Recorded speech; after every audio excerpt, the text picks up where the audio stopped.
Hai Tribuners, selamat Jatim menemani Anda di live travel update Rabu 23 Februari 2022. Seperti biasa, Ratu sudah menyiapkan rekomendasi lokasi wisata di berbagai kota di Indonesia. Disampaikan secara langsung bersama sejumlah reporter kami yang tersebar di beberapa daerah. Inilah live travel update selengkapnya. Baik Tribuners, untuk pertama kita main-main ke Sakube Bali ya Tribuners. Sakube Bali ini merupakan beach house yang menawarkan suasana tropis yang hangat dan nantinya diharapkan menjadi a one-stop destination atau untuk bersantai sambil menikmati tropical cocktail ataupun wine di tepi pantai. Sakube Bali ini berada satu lokasi dengan Discovery Kartika Plaza Hotel Bali yang merupakan salah satu hotel tepi pantai terbaik di pantai Kuta Selatan Bali. Selengkapnya sudah ada Arini. Arini, silakan laporannya. Halo, oke, selamat sore rekan Ratu. Jadi Sakube Bali ini merupakan beach house baru yang berlokasi di kawasan Kartika Plaza Hotel Kuta. Jadi aksesnya sangat mudah digapai oleh masyarakat umum ataupun pengunjung yang menginap di Kartika Plaza Hotel. Nah, di Sakube Bali ini view-nya yaitu dengan pantai Kuta pastinya, dengan spot terbaik untuk melihat sunset. Nah, di Sakube Bali ini juga merupakan beach house baru dengan berbagai macam pilihan yang menawarkan pilihan menu menarik seperti menu makanan dan juga minuman. Terus kemudian juga pengunjung yang dari masyarakat luar itu bisa mengakses Sakube Bali ini dari dua pintu, yaitu dari pintu utama dari Plaza Hotel Kuta dan juga dari pintu masuk dari Sakube Bali itu sendiri. Dan pengunjung yang datang ke Sakube Bali ini bisa menikmati fasilitas seperti live DJ musik, kemudian ada live cooking class seperti itu, dan juga pengunjung bisa langsung menikmati free pool akses jika ke Sakube Bali. Seperti itu, Ratu. Baik, terima kasih Arini. Tadi belum dijelaskan, mungkin untuk menu-menu yang ada di sana juga bisa disampaikan, Arini.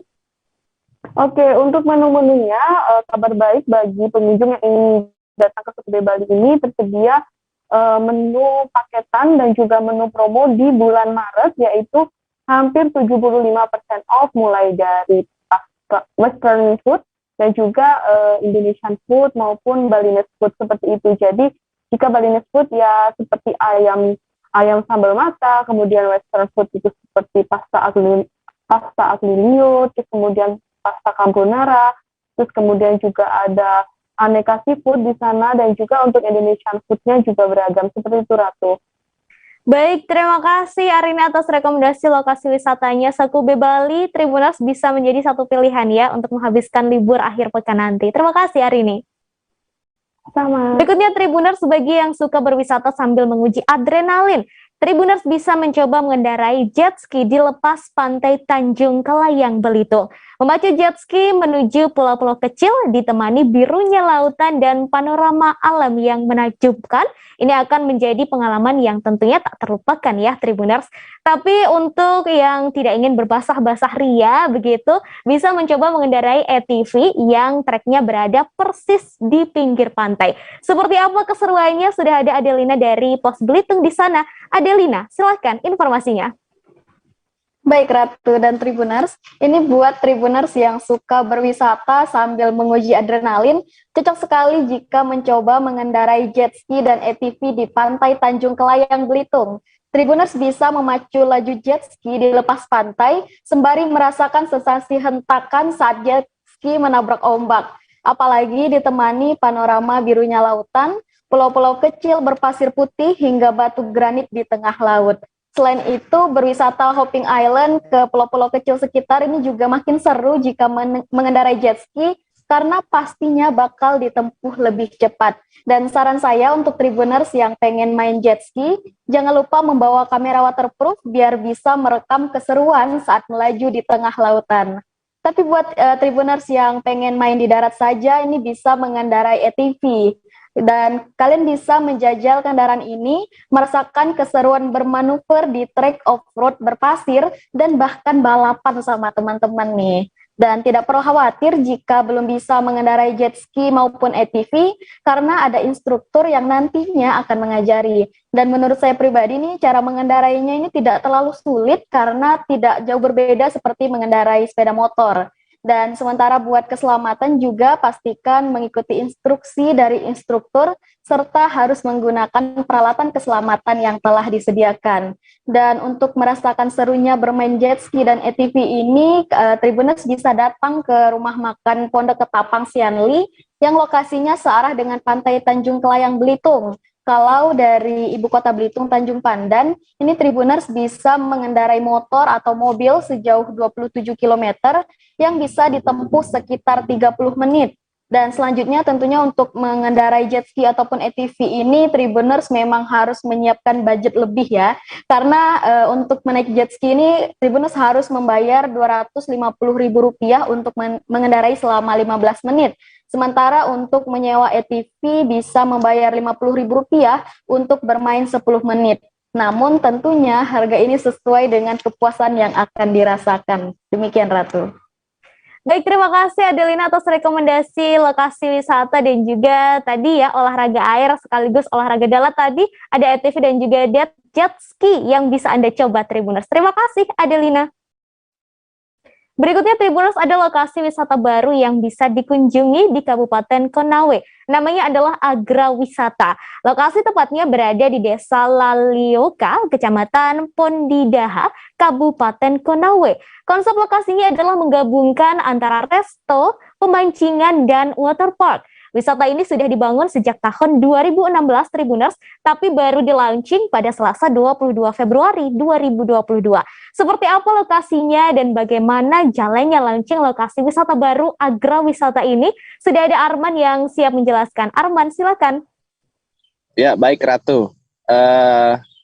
Saya informasikan kepada seluruh Tribuners bahwa Selasa kemarin baru saja diresmikan salah satu objek wisata buatan yakni Agrawisata yang terletak di Desa Lalioka, Kecamatan Pondidaha, Kabupaten Konawe, di mana dalam peresmian tersebut dilakukan oleh Kepala Dinas Pariwisata dan Pemuda Olahraga Kabupaten Konawe yakni Muhammad Nur dan juga salah satu anggota DPRD Kabupaten Konawe yakni Ibu Devi Pesha Ponggoasa. Beserta dengan para pemilik dan sejumlah tamu undangan. Jadi di wisata buatan Agrawisata ini ada beberapa konsep yang dipadukan, diantaranya adalah pemancingan yang bisa dilakukan oleh para pria, kemudian waterpark atau taman bermain air, di mana di waterpark ini terdapat sejumlah fasilitas yang ada untuk menghibur para pengunjung, diantaranya seluncuran air setinggi 12 meter dan ini merupakan seluncuran tertinggi di Kabupaten Konawe. Nah, kemudian juga ada kolam renang beberapa jenis yang terdiri dari untuk anak-anak, dewasa, serta remaja. Sedangkan ada juga konsep restoran yang ditawarkan dengan pemandangan atau view kolam ikan koi. Ada juga sebuah villa berlantai 2 yang bisa digunakan oleh para pengunjung dengan aneka menu yang ditawarkan oleh pengelola. Kemudian juga pengunjung bisa melakukan ATV di mana ada juga flying fox yang ditawarkan di tempat ini. Dan semua fasilitas ini tentunya dikenakan biaya ya, sehingga para pengunjung bisa memilih hiburan apa saja yang ingin ia rasakan. Kira-kira demikian, Ratu. Baik, terima kasih Arman atas rekomendasi lokasi wisata Agrawisata. Tribuners bisa jadi pilihan untuk berlibur bersama keluarga tentunya ya nanti di akhir pekan. Kemudian tadi Arman juga sempat berbincang dengan Kepala Dinas Pariwisata Konawe, Muhammad Nur. Berikut liputannya untuk Anda. Ya, alhamdulillah dengan terbukanya ini berarti menambah wahana di Kabupaten Konawe. Karena Kabupaten Konawe ini ada beberapa objek wisata buatan. Salah satunya yang dibuka hari ini. Dan saya lihat ini sudah barangkali terlengkap karena di sebelah ada pemancingan, kemudian di sebelahnya juga ada wahana-wahana yang ekstrim, yang biasa. Ya.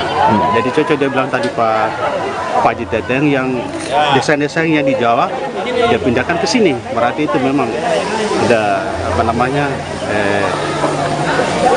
perpindahan dari daerah yang maju ke daerah kita yang masih boleh berikat masih ketinggalannya, sehingga dengan lahirnya ini tentu menambah wawasan kita semua untuk berwisata di wisata buatan ini. Harapannya Pak ke depan selaku pemerintah daerah? Harapan kita di pemerintah daerah tentunya masyarakat itu bisa menikmati, ya, bagi khususnya masyarakat Konawe, karena Konawe ini ada beberapa objek wisata. Tentunya kalau tidak sempat ke pantai, mungkin ya bisa lari ke sini bersama keluarganya. Ya, apalagi dengan kondisi negara kita dalam kondisi COVID-19, tentunya ada pembatasan-pembatasan, sehingga dengan adanya objek wisata ini kemungkinan tidak akan terlalu memudah pengunjung dengan hadirnya ini wisata di Loika ini. Ya Pak, terkait tadi tawaran MOU dengan Pemda bersama dengan pengelola objek wisata ini, apakah nantinya dari Pemda sendiri akan diberikan semacam kemudahan untuk wisata ini, atau ada hal lain Pak? Jadi begini, tadi kami komunikasi dengan Pak Haji Teteng selaku pemilik wahana ini, artinya kami coba menggagas membuat satu MOU kerjasama dalam hal retribusi, karena terus terang saja belum ada peraturan daerahnya.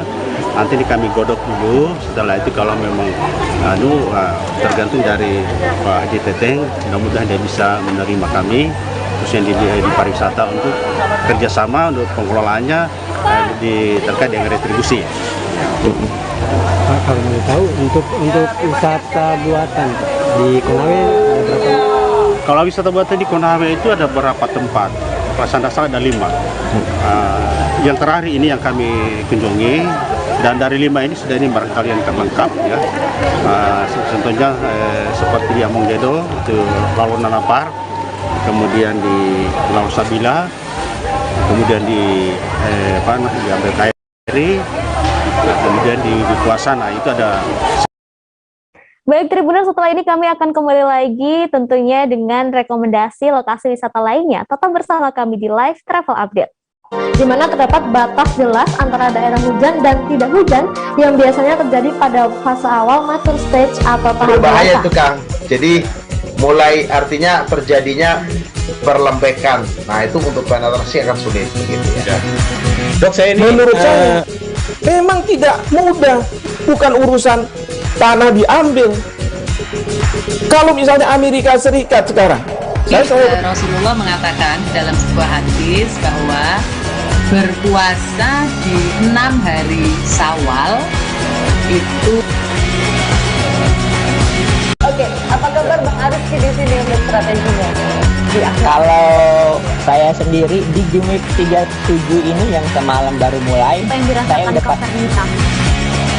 Sebenarnya aku nggak ngerasa itu penangkapan atau penggerbegan atau apapun itu, karena gini loh, posisinya aku kriteria. Jadi kita mengenal disebut dengan stroke yang tidak berdarah dengan stroke yang berdarah. Stroke yang tidak berdarah itu biasanya ditandai dengan adanya penyumbatan. Kalau itu penyumbatan di sini mungkin pikirnya tidak ke situ kali ya, tapi kalau di Korea atau di Kamboja itu ada beberapa paper yang saya itu Mas, ya dulunya tukang koran. Oh gitu ya, tukang koran. Ya saya baca itu Pak. Tuh kan pernah baca kan? Ya. Jadi kalau saya jadi tanggal itu udah bersyukur banget. Si anak ini dijadikan sebagai tersangka begitu. Ya kalau ini kita bicara yang di luar kasus Bongombo ya. Dengan nama hujan shower, di mana terdapat batas jelas antara daerah hujan dan tidak hujan yang biasanya terjadi pada fase awal mature stage atau tahap berbahaya itu Kang. Jadi mulai artinya terjadinya perlembekan. Nah itu untuk penetrasi akan sulit begitu ya. Dok, saya ini menurut saya memang tidak mudah, bukan urusan tanah diambil. Kalau misalnya Amerika Serikat sekarang, Rasulullah mengatakan dalam sebuah hadis bahwa berpuasa di 6 hari Syawal itu. Oke, apa kabar Bang Ariski di sini untuk strateginya? Kalau saya sendiri di Jumit 37 ini yang semalam baru mulai, saya udah pasti. Sebenarnya aku nggak ngerasa itu penangkapan atau penggerbegan atau apapun itu, karena gini loh, posisinya kriteria. Jadi kita mengenal disebut dengan stroke yang tidak berdarah dengan stroke yang berdarah. Stroke yang tidak berdarah itu biasanya ditandai dengan adanya penyumbatan. Kalau itu terjadi di sini mungkin pikirnya tidak ke situ kali ya, tapi kalau di Korea atau di Kamboja itu ada beberapa paper yang Saya itu mas, ya dulunya tukang koran. Oh gitu ya. Tukang koran. Ya saya baca itu pak. Tuh kan pernah baca kan? Jadi kalau saya jadi pangdam itu udah bersyukur banget. Si anak ini dijadikan sebagai tersangka begitu. Ya kalau ini kita bicara yang di luar kasus Sebongombo ya. Dikenal dengan nama hujan shower, di mana terdapat batas jelas antara daerah hujan dan tidak hujan yang biasanya terjadi pada fase awal mature stage atau tahap Berbahaya dewasa. itu Kang.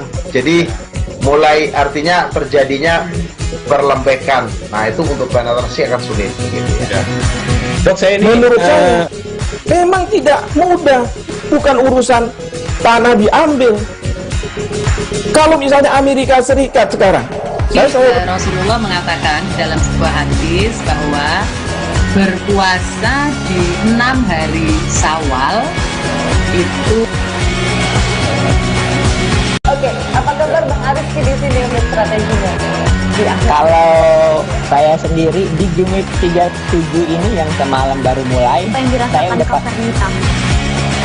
Sebenarnya aku nggak ngerasa itu penangkapan atau penggerbegan atau apapun itu, karena gini loh, posisinya aku Kriteria. Jadi kita mengenal disebut dengan stroke yang tidak berdarah dengan stroke yang berdarah. Stroke yang tidak berdarah itu biasanya ditandai dengan adanya penyumbatan. kalau itu terjadi di sini mungkin pikirnya tidak ke situ kali ya, tapi kalau di Korea atau di Kamboja itu ada beberapa paper yang Saya itu mas, ya dulunya tukang koran. Oh gitu ya. Tukang koran. Ya saya baca itu pak. Tuh kan pernah baca kan? Jadi kalau saya jadi pangdam itu udah bersyukur banget. Si anak ini dijadikan sebagai tersangka begitu. Ya kalau ini kita bicara yang di luar kasus Sebongombo ya. Dikenal dengan nama hujan shower, di mana terdapat batas jelas antara daerah hujan dan tidak hujan yang biasanya terjadi pada fase awal mature stage atau tahap Berbahaya dewasa. itu Kang.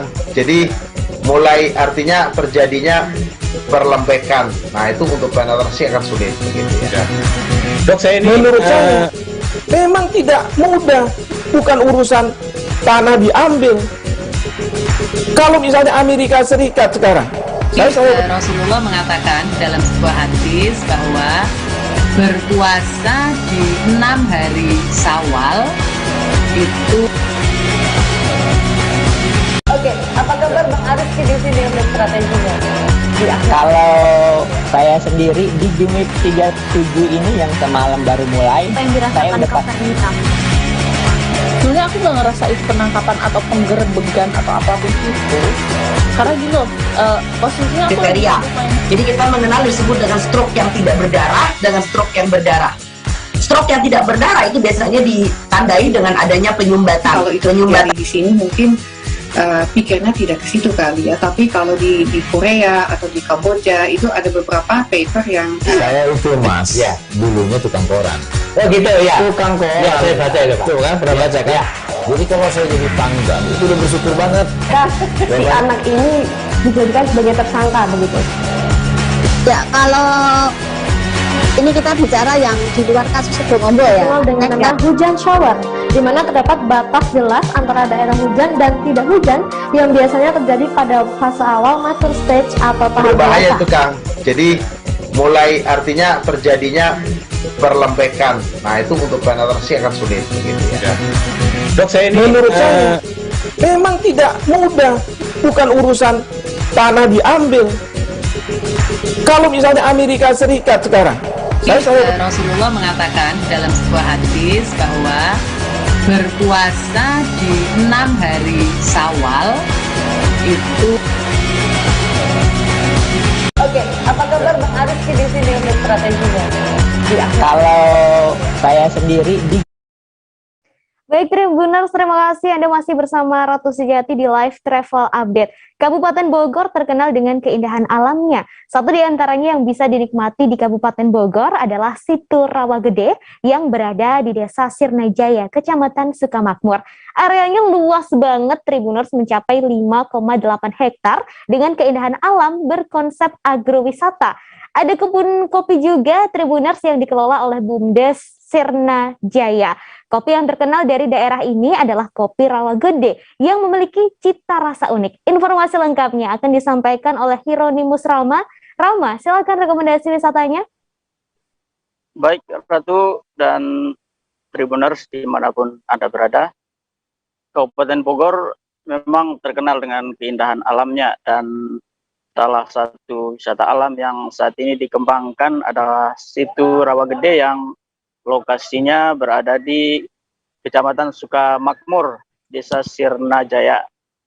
Nah, seperti yang dikatakan rekan Ratu tadi, bahwa keunikan dari tempat wisata ini adalah keindahan dari danau situ Rawagede.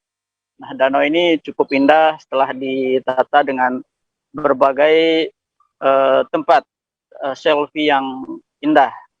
Dan di sini pengunjung juga bisa menikmati keindahan danau sambil menyeruput kopi Rawagede yang merupakan salah satu produk asli dari desa ini. Demikian, Ratu. Baik, kemudian ini kan kopinya tadi disebutkan memiliki cita rasa yang unik begitu ya. Boleh disampaikan seperti apa rasa dari kopi Situ Gede ini, Rama? Baik, Ratu. Kopi Rawagede ini tidak terlalu asam, jadi cukup enak untuk disantap bagi yang mempunyai masalah lambung. Artinya kadar asamnya tidak terlalu tinggi dan tidak membuat masalah bagi Anda yang mempunyai penyakit lambung. Nah, selain itu juga aromanya juga cukup enak, jadi sangat bagus dinikmati sambil menikmati dinginnya cuaca atau suasana di kawasan Situ Rawagede ini.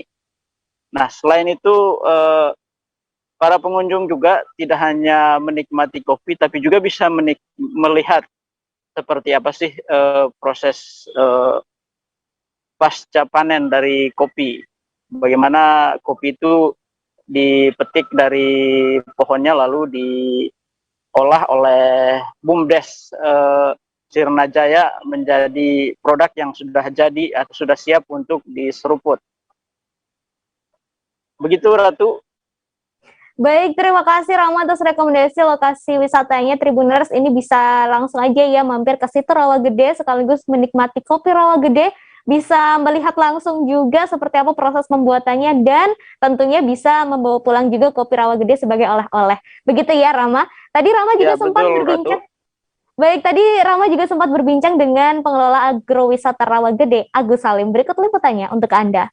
Tepatan pada bulan 7, saya mengembangkan, dikasih mandat oleh Desa Sirna Jaya, yaitu mengembangkan agrowisata kopi Rawagede.